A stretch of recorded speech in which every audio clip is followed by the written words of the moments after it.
1983లోనే MP అయ్యిండు, వాళ్ళ కుటుంబం ఎమ్మెల్యే అయ్యిండు, తర్వాత ఆయన మంత్రి అయ్యిండు, ఎంపీగా కూడా గెలిచిర్రు. అప్పటి నుంచి ఇప్పటిదాకా వాళ్ళది రాజకీయ కుటుంబం. ఎన్నోసార్లు ప్రజలకు సేవ చేసి ఏ ఒక్కరోజు కూడా ప్రజల మధ్యలో లేకుండా లేరు. ఇప్పటికి కూడా ప్రజల మధ్యనే ఉన్నారు, ప్రజలతోనే ఉన్నారు. దాదాపు ఒక 5,000 మందికి ఉపాధి కల్పించి, ఎంతోమందికి వైద్య సేవలు అందించి, ఇక్కడ నీ ఏ గ్రామంలో అన్నా కానీ చెలిమేట హాస్పిటల్కి ఊరు నుంచి ఒకళ్ళకు వైద్యం చేయలేదు అని అంటే నిరూపిస్తే రేపు పొద్దున నా మండలాధ్యక్ష పదవికి నేను రాజీనామా చేస్తా.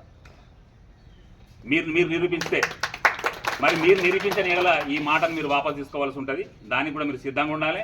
చెలిమేట లక్ష్మీనరసింహారావు అనే వ్యక్తి ఒక వ్యక్తి కాదు, ఆయన ఒక శక్తి. ఆయన మన కాన్స్టిట్యున్సీకు ఇన్ఛార్జ్గా రావడం వేములవాడ కాన్స్టిట్యున్సీ ప్రజల అదృష్టం.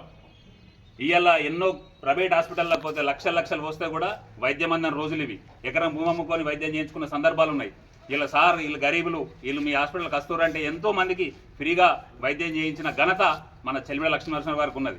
ఇవాళ ఏ ఊరికన్నా పోదాం, ఈ ఊర్లో చెలిమేట హాస్పిటల్కి ఎవరు పోలేదు అని అంటే నేను రాజీనామా చేస్తాం సిద్ధంగా ఉన్నా. ఏ గ్రామంలో అయినా, ఇది ఒక గ్రామం అని కాదు, మన మేడిపల్లి మండలంలో ఉన్న ఏ గ్రామంలో అయినా, ఉమ్మడి మండలంలో, దానికి నేను సిద్ధంగా ఉన్నా.